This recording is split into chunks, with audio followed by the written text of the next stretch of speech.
Jim Norman's wife had been waiting for him since 2, and when she saw the car pull up in front of their apartment building, she came out to meet him. She had gone to the store and bought a celebration meal, a couple of steaks, a bottle of Lancers, a head of lettuce, and Thousand Island dressing. Now, watching him get out of the car, she found herself hoping with some desperation, and not for the first time that day, that there was going to be something to celebrate.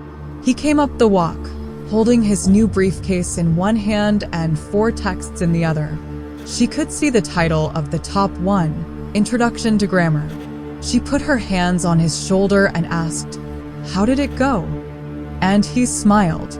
But that night, he had the old dream for the first time in a very long time and woke up sweating, with a scream behind his lips.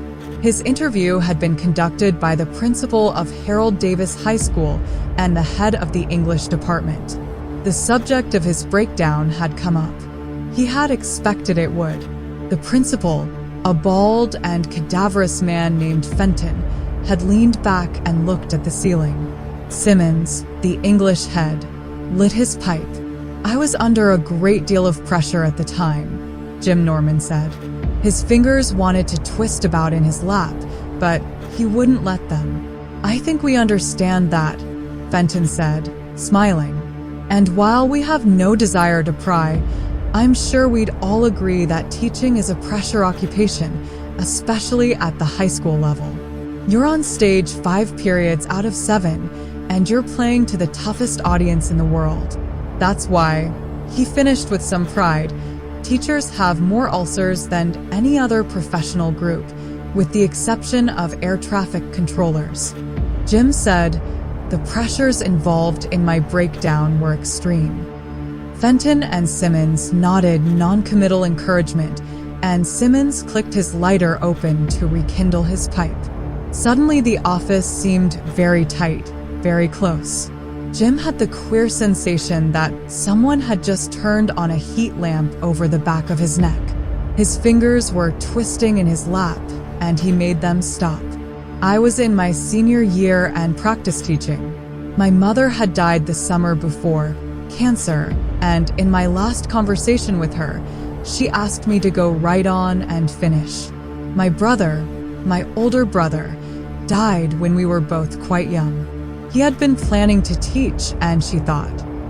He could see from their eyes that he was wandering and thought, "God, I'm making a botch of this." "I did as she asked," he said, leaving the tangled relationship of his mother and his brother Wayne, poor, murdered Wayne, and himself behind. "During the second week of my intern teaching, my fiancée was involved in a hit-and-run accident. She was the hit part of it. Some kid in a hot rod. They never caught him." Simmons made a soft noise of encouragement. "I went on. There didn't seem to be any other course. She was in a great deal of pain, a badly broken leg and 4 fractured ribs, but no danger. I don't think I really knew the pressure I was under. Careful now. This is where the ground slopes away. I interned at Center Street Vocational Trades High," Jim said. "Garden spot of the city," Fenton said. "Switchblades, motorcycle boots, zip guns in the lockers, lunch money protection rackets, and every 3rd kid selling dope to the other 2. I know about trades. There was a kid named Max Zimmerman," Jim said. "Sensitive boy. Played the guitar. I had him in a composition class, and he had talent. I came in one morning and 2 boys were holding him while a 3rd smashed his Yamaha guitar against the radiator. Zimmerman was screaming. I yelled for them to stop and give me the guitar. I started for them and someone slugged me." Jim shrugged. "That was it. I had a breakdown. No screaming memes or crouching in the corner. I just couldn't go back. When I got near trades, my chest would tighten up. I couldn't breathe right. I got cold sweat dash.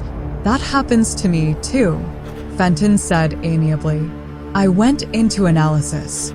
A community therapy deal. I couldn't afford a psychiatrist. It did me good. Sally and I are married. She has a slight limp and a scar, but otherwise good as new. He looked at them squarely. I guess you could say the same for me. Fenton said, You actually finished your practice teaching requirement at Cortez High School, I believe. That's no bed of roses, either, Simmons said. I wanted a hard school, Jim said. I swapped with another guy to get Cortez. A's from your supervisor and critic teacher, Fenton commented. Yes, and a 4-year average of 3.88. Damn close to straight A's. I enjoyed my college work. Fenton and Simmons glanced at each other, then stood up. Jim got up. We'll be in touch, Mr. Norman, Fenton said. We do have a few more applicants to interview. Yes, of course. But speaking for myself, I'm impressed by your academic records and personal candor. It's nice of you to say so. Sim, perhaps Mr. Norman would like a coffee before he goes. They shook hands. In the hall, Simmons said, I think you've got the job if you want it. That's off the record, of course. Jim nodded. He had left a lot off the record himself. Davis High was a forbidding rock pile that housed a remarkably modern plant. The science wing alone had been funded at $1.5 million in last year's budget. The classrooms, which still held the ghosts of the WPA workers who had built them and the post-war kids who had first used them, were furnished with modern desks and soft glare blackboards. The students were clean, well-dressed, vivacious, affluent. 6 out of 10 seniors owned their own cars. All in all, a good school. A fine school to teach in during the sicky 70s. It made Center Street vocational trades look like darkest Africa. But after the kids were gone, something old and brooding seemed to settle over the halls and whisper in the empty rooms. Some black, noxious beast, never quite in view. Sometimes, as he walked down the Wing 4 corridor towards the parking lot with his new briefcase in one hand, Jim Norman thought he could almost hear it breathing. He had the dream again near the end of October, and that time he did scream. He clawed his way into waking reality to find Sally sitting up in bed beside him, holding his shoulder. His heart was thudding heavily. God, he said, and scrubbed a hand across his face. Are you all right? Sure. I yelled, didn't I? Boy, did you. Nightmare? Yes.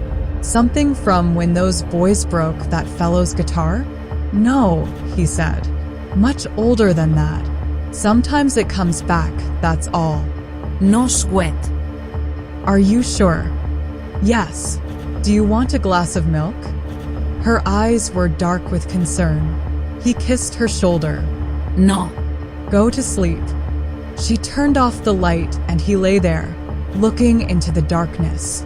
He had a good schedule for the new teacher on the staff. Period 1 was free. 2 and 3 were freshman comp. 1 group dull, 1 kind of fun. Period 4 was his best class. American Lit with college-bound seniors who got a kick out of bashing the old masters around for a period each day. Period 5 was a consultation period, when he was supposed to see students with personal or academic problems. There were very few who seemed to have either, or who wanted to discuss them with him, and he spent most of those periods with a good novel. Period 6 was a grammar course, dry as chalk dust. Period 7 was his only cross.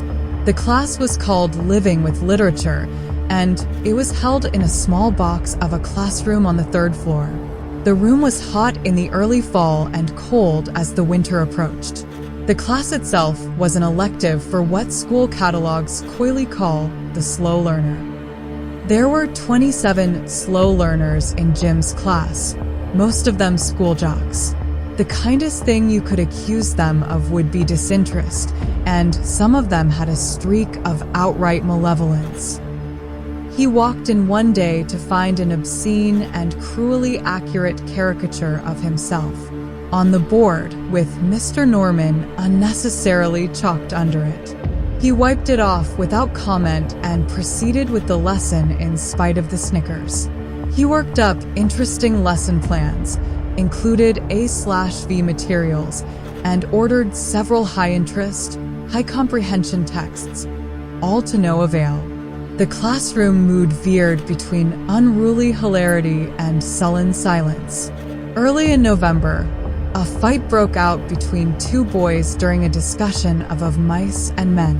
Jim broke it up and sent both boys to the office. When he opened his book to where he had left off, the words "bite it" glared up at him. He took the problem to Simmons, who shrugged and lit his pipe. "I don't have any real solution, Jim. Last period is always a bitch. And for some of them, a D grade in your class means no more football or basketball.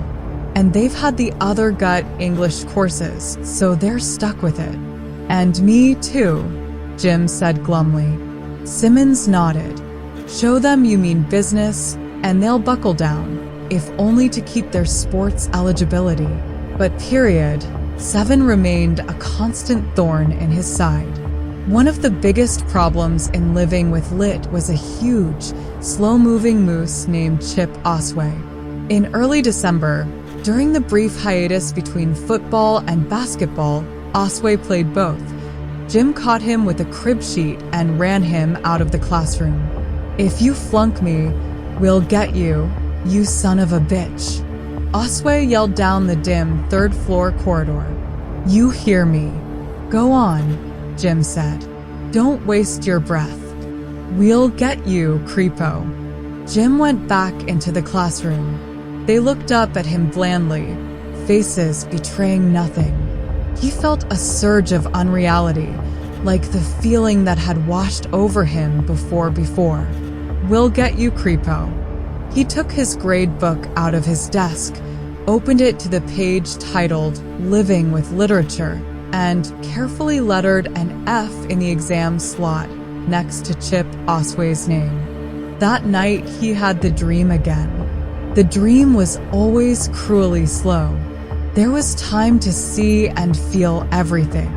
And there was the added horror of reliving events that were moving towards a known conclusion, as helpless as a man strapped into a car going over a cliff. In the dream, he was 9 and his brother Wayne was 12. They were going down Broad Street in Stratford, Connecticut, bound for the Stratford Library. Jim's books were 2 days overdue, and he had hooked 4 cents from the cupboard bowl to pay the fine. It was summer vacation. You could smell the freshly cut grass. You could hear a ball game floating out of some second-floor apartment window, Yankees leading the Red Sox 6-0 in the top of the 8th, Ted Williams batting, and you could see the shadows from the Burritt's Building Company slowly lengthening across the street as the evening turned slowly towards dark. Beyond Teddy's Market and Burritt's, there was a railroad overpass, and on the other side, a number of the local losers hung around a closed gas station, 5 or 6 boys in leather jackets and pegged jeans. Jim hated to go by them. They yelled out, "Hey, 4 Eyes," and "Hey, shit heels," and "Hey, you got an extra quarter," and once they chased them half a block. But Wayne would not take the long way around. That would be chicken. In the dream, the overpass loomed closer and closer, and you began to feel dread struggling in your throat like a big black bird. You saw everything. The Burritt's neon sign, just starting to stutter on and off, the flakes of rust on the green overpass, the glitter of broken glass in the cinders of the railroad bed, a broken bike rim in the gutter. You try to tell Wayne you've been through this before, 100 times. The local losers aren't hanging around the gas station this time. They're hidden in the shadows under the trestle. But it won't come out. You're helpless. Then you're underneath, and some of the shadows detach themselves from the walls, and a tall kid with a blonde crew cut and a broken nose pushes Wayne up against the sooty cinder blocks and says, "Give us some money. Let me alone." You try to run, but a fat guy with greasy black hair grabs you and throws you against the wall next to your brother. His left eyelid is uttering up and down nervously, and he says, "Come on, kid. How much you got?" "4 cents. You fucking liar." Wayne tries to twist free, and a guy with odd, orange-colored hair helps the blonde one to hold him. The guy with the jittery eyelids suddenly bashes you one in the mouth. You feel a sudden heaviness in your groin, and a dark patch appears on your jeans. "Look, Vinny," he wet himself. Wayne's struggles become frenzied, and he almost, not quite, gets free. Another guy, wearing black chinos and a white t-shirt, throws him back. There is a small strawberry birthmark on his chin. The stone throat of the overpass is beginning to tremble. The metal girders pick up a thrumming vibration. Train coming. Someone strikes the books out of your hands, and the kid with the birthmark on his chin kicks them into the gutter. Wayne suddenly kicks out with his right foot, and it connects with the crotch of the kid with the jittery face. He screams, "Vinny, he's getting away." The kid with the jittery face is screaming about his nuts, but even his howls are lost in the gathering, shaking roar of the approaching train. Then it is over them, and its noise fills the world. Light flashes on switchblades. The kid with the blonde crew cut is holding one and birthmark has the other. You can't hear Wayne, but his words are in the shape of his lips. "Run, Jimmy, run." You slip to your knees, and the hands holding you are gone, and you skitter between a pair of legs like a frog. A hand slaps down on your back, groping for purchase, and gets none. Then you are running back the way you came, with all of the horrible, sludgy slowness of dreams. You look back over your shoulder and see he woke in the dark, Sally sleeping peacefully beside him.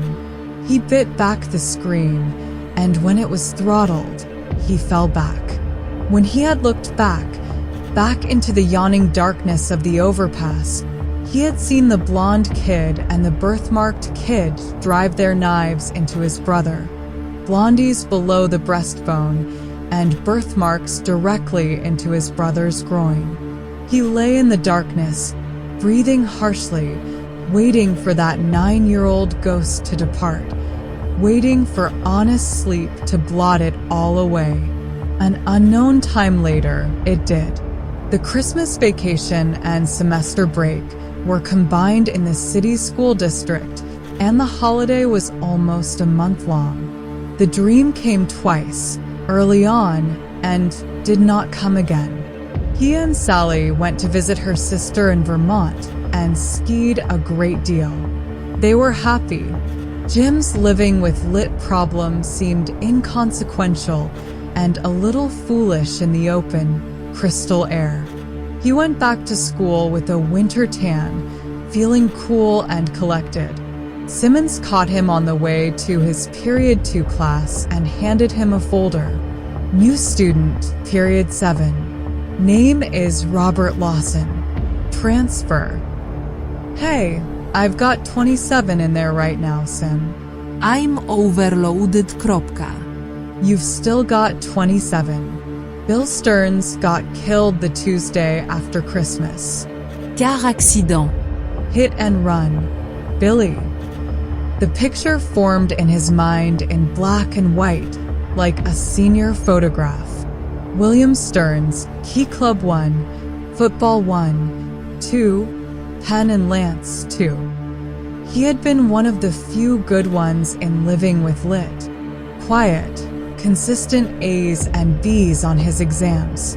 Didn't volunteer often, but usually summoned the correct answers, laced with a pleasing dry wit when called on. Dead? 15 years old. His own mortality suddenly whispered through his bones like a cold draft under a door. Christ, that's awful. Do they know what happened? Cops are checking into it. He was downtown exchanging a Christmas present. Started across Rampart Street and an old Ford sedan hit him. No one got the license number, but the words "Snake Eyes" were written on the side door. The way a kid would do it. "Christ," Jim said again. "There's the bell," Simmons said. He hurried away, pausing to break up a crowd of kids around a drinking fountain. Jim went towards his class, feeling empty. During his free period, he flipped open Robert Lawson's folder. The first page was a green sheet from Milford High, which Jim had never heard of. The second was a student personality profile. Adjusted IQ of 78. Some manual skills, not many. Antisocial answers to the Barnett-Hudson personality test. Poor aptitude scores. Jim thought sourly that he was a living with lit kid all the way.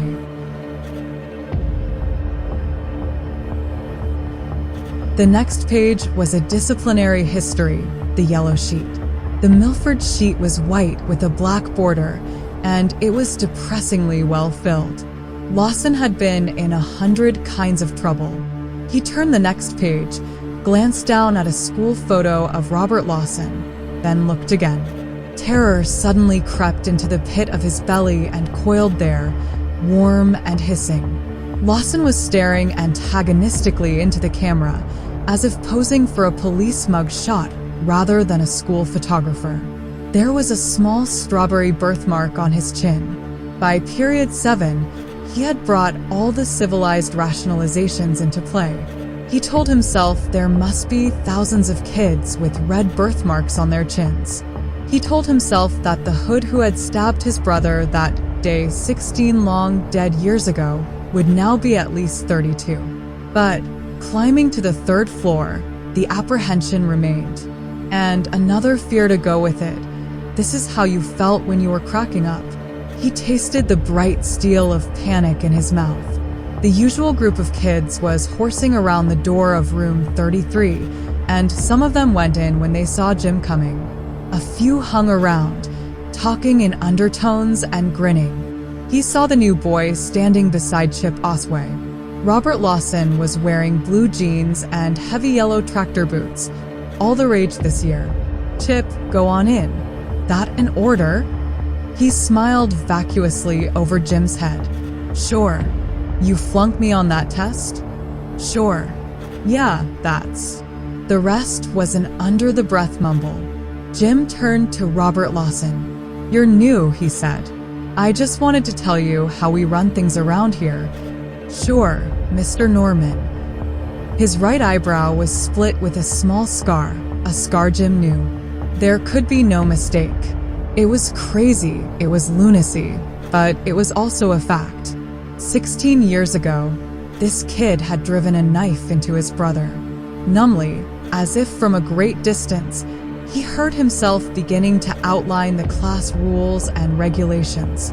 Robert Lawson hooked his thumbs into his garrison belt, listened, smiled, and began to nod, as if they were old friends. "Jim. Is something wrong?" No. "Those living with lit boys still giving you a hard time?" No answer. "Jim. No. Why don't you go to bed early tonight?" But he didn't. The dream was very bad that night. When the kid with the strawberry birthmark stabbed his brother with his knife, he called after Jim. "You next, kid." Right through the back. He woke up screaming. He was teaching Lord of the Flies that week and talking about symbolism when Lawson raised his hand. "Robert," he said evenly, "why do you keep staring at me?" Jim blinked and felt his mouth go dry. "You see something green? Or is my fly unzipped?" A nervous titter from the class. Jim replied evenly, "I wasn't staring at you, Mr. Lawson. Can you tell us why Ralph and Jack disagreed over dash you were staring at me? Do you want to talk about it with Mr. Fenton?" Lawson appeared to think it over. "Nah. Good. Now can you tell us why Ralph and Jack Dash? I didn't read it. I think it's a dumb book. Jim smiled tightly. Do you now? You want to remember that while you're judging the book is also judging you. Now can anyone else tell me why they disagreed over the existence of the beast? Kathy Slavin raised her hand timidly, and Lawson gave her a cynical once-over and said something to Chip Osway. The words leaving his lips looked like nice tits. Chip nodded. Kathy, isn't it because Jack wanted to hunt the beast? Good. He turned and began to write on the board. At the instant his back was turned, a grapefruit smashed against the board beside his head. He jerked backward and wheeled around. Some class members laughed, but Osway and Lawson only looked at Jim innocently. Jim stooped and picked up the grapefruit. Someone, he said, looking towards the back of the room, ought to have this jammed down his goddamn throat. Kathy Slavin gasped. He tossed the grapefruit in the wastebasket and turned back to the blackboard. He opened the morning paper, sipping his coffee, and saw the headline about halfway down. God, he said, splitting his wife's easy flow of morning chatter. His belly felt suddenly filled with splinters. Dash, teenage girl falls to her death. Catherine Slavin, a 17-year-old junior at Harold Davis High School, either fell or was pushed from the roof of her downtown apartment house early yesterday evening. The girl, who kept a pigeon coop on the roof, had gone up with a sack of feed, according to her mother. Police said an unidentified woman in a neighboring development had seen 3 boys running across the roof at 6:45 p.m., just minutes after the girl's body. Continued page 3. Dash. Jim, was she one of yours? But he could only look at her mutely. 2 weeks later, Simmons met him in the hall after the lunch bell with a folder in his hand, and Jim felt a terrible sinking in his belly.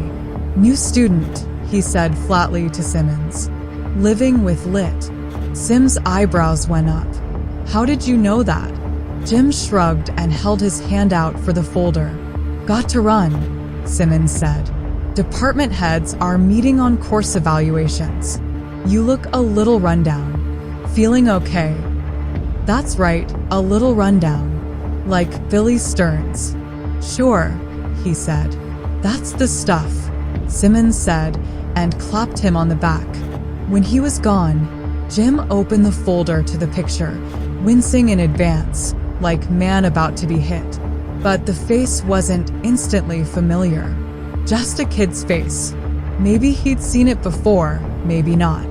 The kid, David Garcia, was a hulking, dark-haired boy with rather negroid lips and dark, slumbering eyes. The yellow sheet said he was also from Milford High and that he had spent 2 years in Granville Reformatory. Car theft. Jim closed the folder with hands that trembled slightly. Sally. She looked up from her ironing. He had been staring at a TV basketball game without really seeing it. Nothing, he said. Forgot what I was going to say. Must have been a lie. He smiled mechanically and looked at the TV again. It had been on the tip of his tongue to spill everything. But how could he? It was worse than crazy. Where would you start? The dream? The breakdown? The appearance of Robert Lawson? No. With Wayne, your brother. But he had never told anyone about that, not even in analysis. His thoughts turned to David Garcia and the dreamy terror that had washed over him when they had looked at each other in the hall. Of course, he had only looked vaguely familiar in the picture. Pictures don't move or twitch. Garcia had been standing with Lawson and Chip Osway, and when he looked up and saw Jim Norman, he smiled and his eyelid began to jitter up and down, and voices spoke in Jim's mind with unearthly clarity. Come on, kid. How much you got? F4 cents. You fucking liar. Look, Vinny, he wet himself. Jim, did you say something? No, but he wasn't sure if he had or not. He was getting very scared. One day after school in early February, there was a knock on the teacher's room door, and when Jim opened it, Chip Osway stood there. He looked frightened.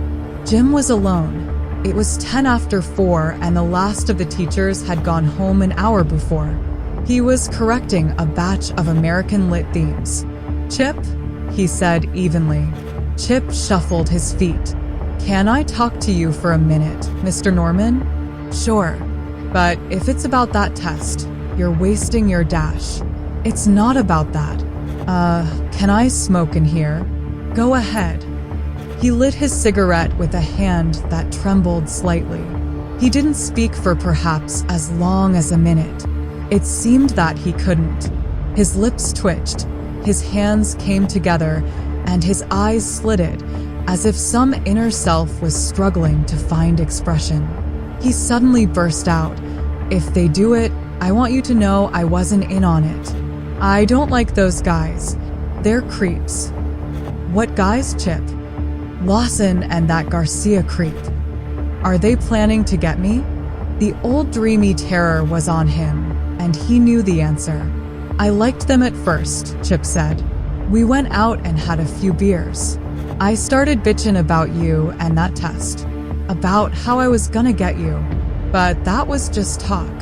I swear it. What happened? They took me right up on it. Asked what time you left school, what kind of car you drove, all that stuff. I said, what have you got against him? And Garcia said they knew you a long time ago. Hey, are you all right?" "The cigarette," he said thickly. "Haven't ever got used to the smoke." Chip ground it out. "I asked them when they knew you, and Bob Lawson said I was still pissing my didies then. But they're 17, the same as me." "Then what?" "Well," Garcia leans over the table and says you can't want to get him very bad if you don't even know when he leaves the fucking school. "What was you gonna do?" "So I says I was gonna matchstick your tires and leave you with 4 flats. He looked at Jim with pleading eyes. "I wasn't even gonna do that. I said it because you were scared." Jim asked quietly, "Yeah, and I'm still scared. What did they think of your idea?" Chip shuddered. "Bob Lawson says, 'Is that what you was gonna do, you cheap prick?' And I said, trying to be tough, 'What was you gonna do, off him?' And Garcia, his eyelid starts to go up and down. He takes something out of his pocket and clicked it open, and it's a switch knife.